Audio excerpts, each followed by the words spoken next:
The contract hit the table with a sound that made Amara's hands shake. 47 pages, 3 rules, $50,000 a month. Sign here, the lawyer said, tapping a line at the bottom of page 1. His face showed nothing, no curiosity, no concern, just the blank professionalism of a man who'd done this before. Amara's studio keys sat in her pocket, soon to be worthless. The eviction notice gave her 48 hours. Her paintings, her life's work, would be on the street by Friday. She picked up the pen. The rules are simple, the lawyer continued. No touching your employer, no speaking to your employer, no falling in love with your employer. Violation of any rule results in immediate termination and financial liability. Financial liability? Amara asked. Page 32, Section 14. You'll be responsible for reimbursement of all gifts, accommodations, and surveillance data release fees. There are also criminal trespassing clauses for unauthorized entry into restricted areas. Amara's pen hovered. Surveillance? For your protection. And his. Mr. Kang values privacy above all else. The lawyer slid a black card across the table. Your advance. The penthouse address is programmed into the car waiting outside. You start tonight, she signed. The pen felt heavy. The lawyer stood, collected the contract, and left without shaking her hand. Amara sat alone in the sterile office, holding a credit card worth more than everything she'd ever owned. Her phone buzzed. Unknown number. The message read, "Welcome home." If you're already hooked by this dark mystery, hit that subscribe button now, because this story only gets more twisted from here. The penthouse made Amara's breath catch. Floor-to-ceiling windows overlooking Seoul. White marble everywhere. Silence so complete, it felt like pressure against her eardrums. And cameras. Small, black, watching from every corner except, she'd check later, the bedroom and bathroom. A note waited on the kitchen counter in precise handwriting. Your silence is your safety. Everything you need is provided. Do not look for me. I am always here. Amara waved at the nearest camera. Stupid. Impulsive. Her phone buzzed immediately. One word. Don't. She froze. He was watching. Right now. She turned slowly, scanning the empty rooms.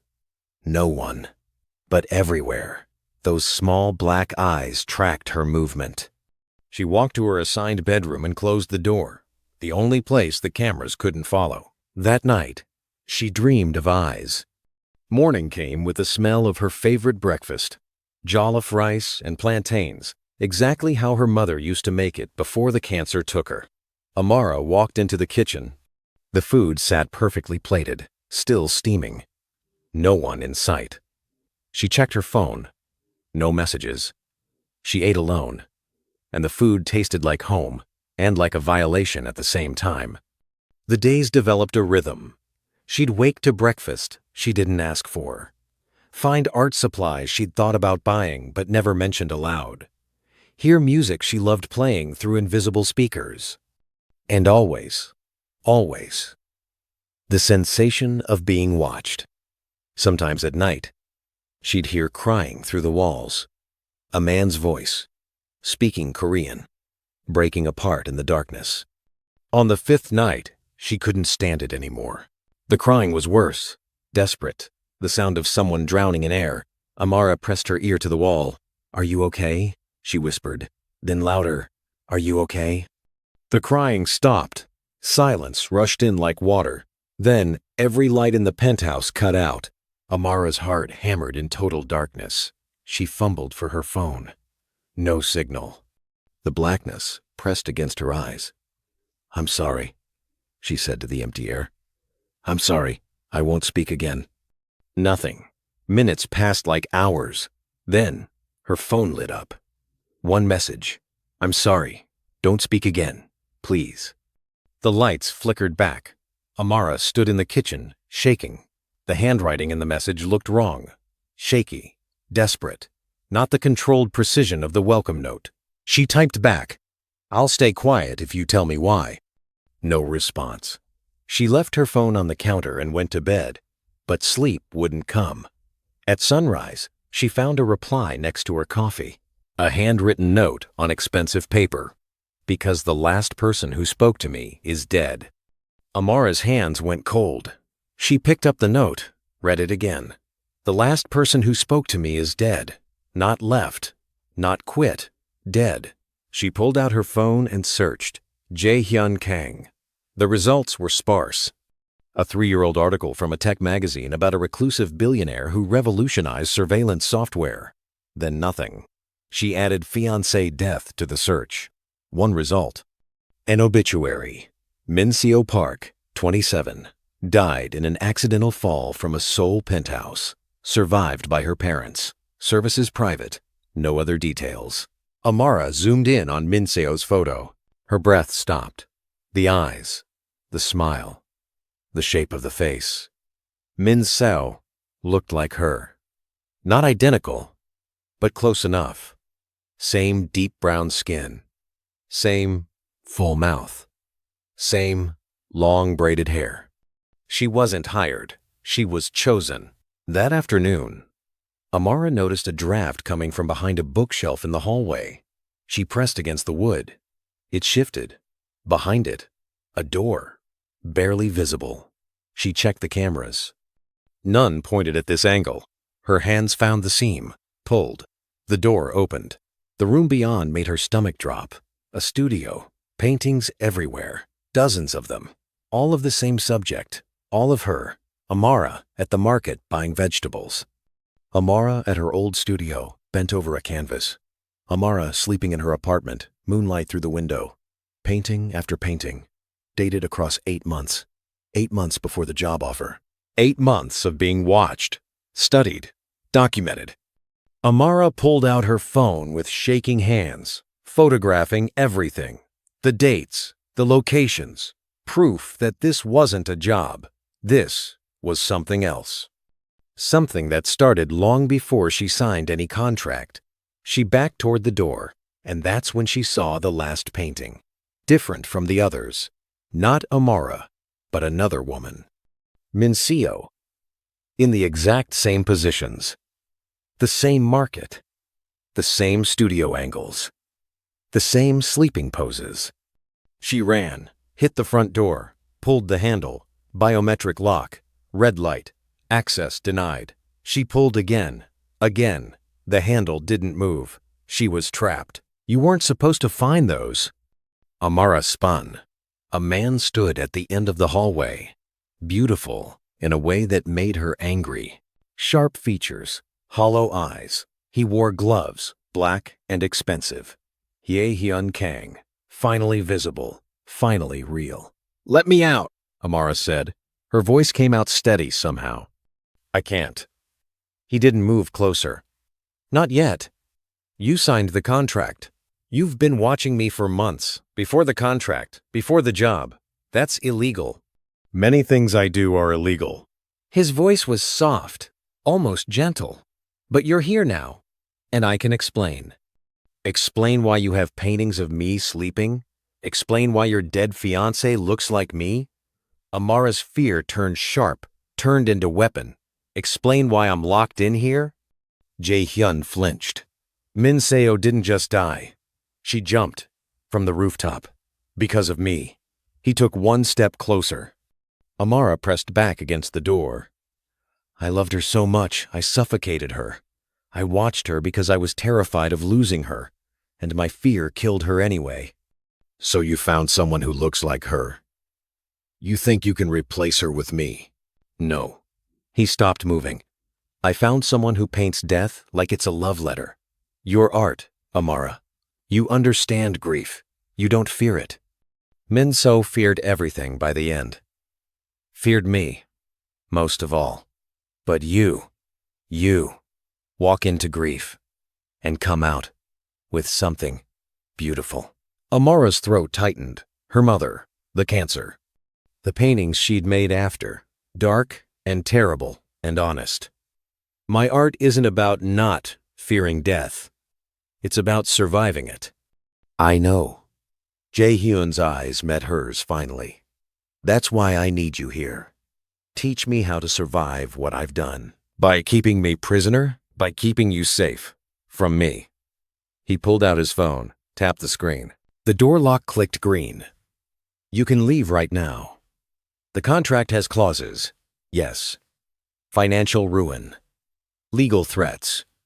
But nothing that would stop you if you truly wanted to go. The question is, do you want to leave someone who's already told you he destroys everything he loves? Amara's hand touched the door handle. She could walk out. Deal with the lawyers later. But something in his voice, the absolute emptiness of it, made her pause. What happened the night Min-So died? I told her the truth. About the surveillance. About watching her for 2 years before we even met. About the cameras. The tracking. All of it. I thought honesty would fix it. She said she needed air. Went to the rooftop. I followed. I told her I'd let her go. I'd delete everything. I unlocked every door. And she looked at me and said, "You made me do this." Then she jumped. The silence after his words felt alive. She didn't believe you'd really let her go, Amara said quietly. No. I'd lied too many times before. Promised to stop watching. Promised to give her space. Broke every promise. So when I finally told the truth, she knew it was just another cage. Jae-hyun looked at his gloved hands. I haven't touched another person since that night. I can't. Every time I try, I remember her falling. Amara should have walked out. Every rational part of her screamed to leave. But the artist in her, the part that painted grief, recognized something in him. Not evil, broken. If I stay, we renegotiate. Everything. His head lifted. What? You want me to paint? I will. But you sit for me. No cameras in the studio. No watching through walls. We face each other. Equal terms. I don't know if I can do that. Then you don't deserve me staying. Amara crossed her arms. And you take off those gloves when we work. You want to learn how to survive? Start by learning how to be present. Jae-hyun stared at her for a long moment. Then, slowly, he pulled off one glove, then the other. His hands shook. If I fall in love with you, I'll destroy you too. Rule 3 was always going to break, Amara said. We both fall, or neither of us does. Those are my terms. He extended his bare hand. She took it. His skin was warm. His fingers trembled in hers. And somewhere in the back of her mind, a voice that sounded like Min-So whispered, "Run." But Amara had spent 2 years painting death. She knew how to walk into darkness and find light, or at least, she thought she did. The painting session started the next day. Jae-hyun sat in a chair in the studio room, the one that used to hold Min-So's portraits. Amara set up her canvas. No cameras. Just them. The silence felt different without the watchers. More honest. More dangerous. Tell me about your mother, Jae-hyun said suddenly. Amara's brush paused. Why? You paint grief? Like you've held it. Where did it come from? She mixed colors. Ochre and burnt sienna. She died when I was 16. Cancer. I found her in the morning. She'd been gone for hours. But I didn't know. I made breakfast. Called up to her. Set her plate. It took me 20 minutes to realize she wasn't coming down. I'm sorry, Jae-hyun said, and his voice carried real weight. Don't be. It taught me that death doesn't announce itself. It just is. One moment someone's there, next they're not. No drama, no warning, just absence. Amara started painting his eyes. They were easier than she expected. Your turn. Tell me about your stepfather. Jae-hyun's jaw tightened. Marcus Okafor, Nigerian. Married my Korean mother when I was 7. She left us both when I was 9. He raised me alone. Raised or imprisoned? Both. He installed cameras everywhere. Said it was protection. Said Seoul was dangerous for a mixed kid. Said he needed to keep me safe. Jae-hyun's hands curled into fists. He'd test me, leave doors unlocked. If I tried to leave, he'd punish me for betraying his trust. If I stayed, he'd punish me for being too dependent. There was no right answer. How did he die? The silence stretched too long. He fell, Jae-hyun finally said. Down the stairs. When I was 19, I was home. I heard him fall. I didn't call for help right away. Amara's brush stilled. How long did you wait? 20 minutes. I sat in my room and listened to him call my name, getting weaker, then quiet, then nothing. Did you push him? No. But I didn't save him either. Does that make me a murderer? Amara looked at his face, really looked. The hollow eyes made sense now. The gloves, the surveillance. It makes you his son. You learned what he taught. I don't want to be him. Then stop recreating his lessons. She painted in silence for a while. Then, Min-seo, did you love her or did you love controlling her? I don't know anymore. By the end, I couldn't tell the difference. That's the most honest thing you've said to me. They worked for 3 hours. When Amara finally set down her brush, Jae-hyun stood to look. The painting showed him, but not the beautiful shell he presented to the world. She'd painted his fractured interior. All the surveillance screens reflected in his eyes. Cages inside cages. It's perfect, he said quietly. Then, he kissed her. Amara should have pulled away, but his hands on her face, shaking, desperate, human, made her kiss back. It felt like falling and flying at once, like grief, like the moment before someone jumps. He broke away first. I don't know how to do this without destroying you. Then we'll destroy each other equally, Amara whispered. New rule. For 3 weeks, it worked. They painted. They talked. The cameras stayed off in the studio. Jae-hyun touched her carefully, like she might shatter. She touched him back, feeling his control slip with every kiss. It felt real. It felt possible. It felt like a lie they both wanted to believe. Then Amara woke up at 3 in the morning and felt it.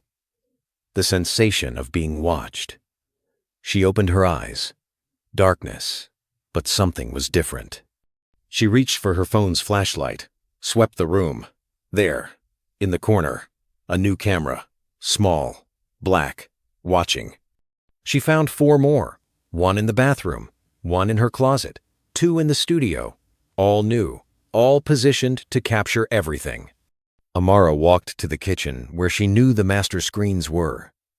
Jae-hyun sat there, surrounded by monitors, watching footage of her sleeping. He looked up when she entered. No guilt, no surprise, just that same hollow stare. I need to keep you safe, he said. From what? From leaving. From changing. From stopping loving me. His voice cracked. Everyone leaves, Amara. Everyone. My mother, Marcus, Min-seo. You're starting to pull away. I can feel it. The cameras help me know you're still here. I am here, right in front of you. But you're so busy watching screens, you can't see me. This is how I love. This is all I know. Amara felt something break inside her chest, not her heart. Something deeper. The hope that he could change. Min-seo was right to jump. Jae-hyun flinched like she'd struck him. She was right, because staying meant becoming this. Becoming watched until you forget you're a person. You didn't love her to death, Jae-hyun. You loved her into non-existence. And you're trying to do it to me. Please. His voice turned small. Don't leave. I'll remove the cameras. I'll do better. Just don't leave. You've said that before, to Min-seo. How many times did you promise her? Amara grabbed the nearest monitor and smashed it against the floor. Then another. Then another. Glass and plastic exploded across the white marble. Jae-hyun didn't stop her. He just watched. And she realized even this. Her rage. Her destruction. He was cataloging for later. Studying. Recording in his mind. She walked to the door. This time, she didn't check if it was locked. She just pulled. It opened. Green light. He was letting her go. She turned back. He sat amid the broken screens, and he was crying. Not the desperate sobs she'd heard through walls. Quiet tears, empty ones. "If you leave," he said, "I'll burn the world to find you." "No, you won't," Amara said.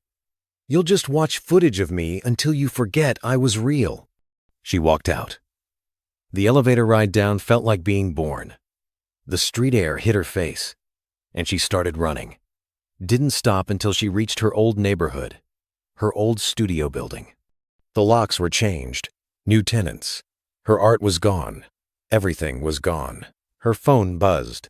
Message from an unknown number. "Your studio has been restored. Everything you need is inside. Paint your freedom. I'll paint my death." Amara's hands shook as she read it again. It was manipulation. Obviously. Another cage dressed as a gift. Another test. Another way to keep her tethered to him. She went to the address anyway. The studio was exactly as she'd left it before the eviction. Better, new canvases, professional lighting, her paintings, the ones she thought were lost, carefully restored and displayed. A check on the easel for $200,000. Anonymous donor, she knew who. And the note. That terrible note. "Paint your freedom. I'll paint my death." Amara crumpled it in her fist. Then she called the police. They came, took her statement about the surveillance, the paintings of her from before she knew him, the contract with its predatory clauses. The officers listened with practiced sympathy and said they'd investigate. She never heard from them again. Money, she learned, made certain kinds of crimes invisible. She called a lawyer, her lawyer, not his, explained everything. The lawyer read the contract and delivered the bad news. It was airtight. Leaving meant financial ruin. The surveillance had been for security purposes, clearly stated in Section 9. The paintings were artistic studies, not evidence of stalking. Everything Jae-hyun did lived in legal gray zones, his money kept gray. "You signed this," the lawyer said, not unkindly, just factually. "You can try to fight it, but it'll cost you everything. Years of litigation, bankruptcy, and he has resources you don't. We can try to face again, to be and come." Amara went back to the restored studio.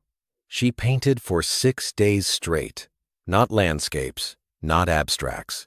She painted Min Seo, the woman she'd never met but understood completely. She painted her in the market, at the studio, sleeping, all the poses from Jae-hyun's hidden room. But in Amara's versions, Min Seo looked back at the viewer, accused, testified, refused to be just an image. She called the series The Witness, put it in a gallery. It sold out in 3 days. Every piece bought by an anonymous collector, she knew who.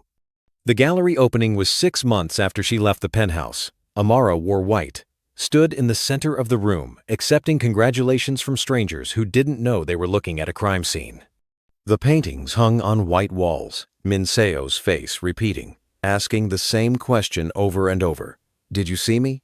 Did you see what happened? Are you watching?" Amara felt him before she saw him.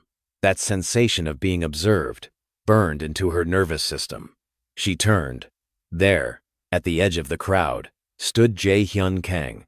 He looked thinner, older, in his hands, a canvas of his own. From across the room, she could see it was a painting of her. Of course it was. Their eyes met. He didn't smile, didn't wave, just held up the painting, asking a question without words. "Do you see me? Do you see what I've become?" Amara should have turned away, should have called security, should have run. But 6 months of painting Min Seo's ghost had taught her something. Running didn't end the story. It just changed whose turn it was to watch. She walked toward him. The crowd parted. Conversations dimmed. By the time she reached him, they stood in a circle of silence. "You bought all of them," she said. Not a question. "Yes." His voice was quiet. "I owe her that, to be witnessed. This doesn't fix what you did." "I know. I'm not here for forgiveness." He turned his canvas around. The painting showed Amara, but not as he'd painted her before, not studied from a distance. not captured without consent.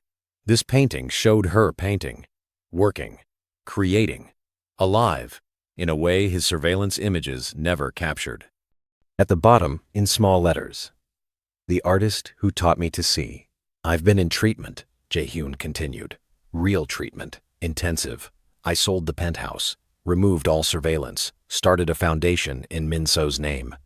None of it brings her back. None of it fixes what I did to you. But I'm trying to learn the difference between watching and seeing, between loving and caging. Why are you telling me this? Because you deserve to know, and because you deserve to choose. Really choose. Not under contract, not under threat. Just choose." He held out the painting. "This is yours if you want it. I'm yours if you want me. Or I'll leave and never contact you again. Your choice. Really yours." Amara looked at the painting. At him. At the exits. At Min-seo's painted face on the wall behind them. Still asking, "Are you watching? Do you see?" She took the painting. Jae-hyun's hands released it immediately. She studied his work. It was good. Better than before. He'd learned to paint movement, life, presence, not just documentation. "You're getting better," she said. "I have a good teacher. Her paintings taught me more than I taught her. In all those months of watching. If I let you back in my life, it's not the same. No surveillance. No control. No cages. I know. You'll fail sometimes.